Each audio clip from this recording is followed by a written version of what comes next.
At ayun na nga, at sa puntong ito ay naghihintay na kami diyan dahil itong paakyat na 'yan ay medyo ito isa sa pinakamahirap na daan at medyo alanganin kaya kailangan munang sumalida or kailangan kumuha ng buwelo para makaahon do'n. So ayan, habang naghihintay kami kasama ko pa rin nga si Kuya Jazz at si Kuya Marco diyan. Tapos pinauna na rin namin sila yung iba naming kasama diyan. Hindi ko na ma-mention ng pangalan at hindi natin ipinapakita sa vlog. So mamaya makikita niyo naman diyan sa vlog natin kung sino yung ating mga kasama diyan. So ito yung sinasabi ko sa inyo na paakyat, paahon. So medyo alanganin nga naman lalo na pag ikaw ay palusong. Pero sa paahon kaya naman basta naka-primera paahon, dahan-dahan lang.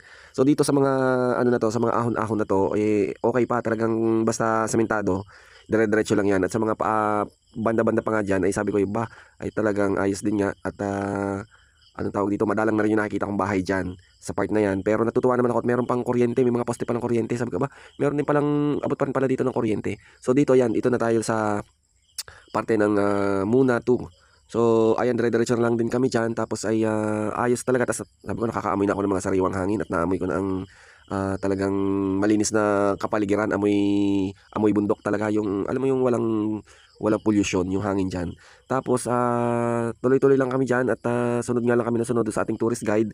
At pagdating pala diyan, meron pang mga bahayan. So dito sa may mga bahayan na to, nagulat ako at may mga ayun, dami pang tao na may mga kabataan pa nagbabasketball at yung isa sa mga bata diyan na nagbabasketball ay namumukhaan ko pa dahil yan ay naghahatid sa elementary ng ano, sa elementary din ng kapatid niya at yung kapatid niya nga ay naisakay ko pa yung isang beses dahil nga hindi niya alam na wala palang parang absent siya tapos kinabukasan pumasok ay ano tawag din, hindi niya alam na walang klase. So maglalakad pa yung pauwi diyan sa malapit sa anong yan, basta malayo. Ihatid ko nga, wait lang.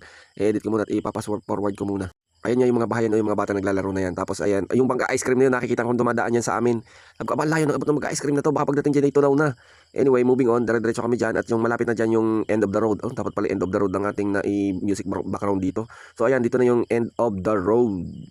So guys, ito na yung end of the road na sinasabi ko sa inyo. Yan, akala ko dyan lang, tapos na dyan. Tapos iiwanan na namin ang motor dyan sa ibabaw na yan. At ito yung view, pero hinahanap-hanap ko pa rin yung pag-ahon namin dyan. Nawala na yung mga kasama yung tourist guide ko kasi may daan pa doon sa kabilang yun. Sabi, saan pa dito? Tumigil kami dyan at kami ngay humiyaw-hiyaw diyan at hinahanap o nasigaw-sigaw kami diyan at hinahanap nga namin yung aming kasama guys. At yun nga narinig namin na sumigaw sila doon sa labas, sa labak. At ayan, dito na magsisimula ang aming kalbaryo. Abangan nyo yung part 3 ng video na ito ng aming vlog.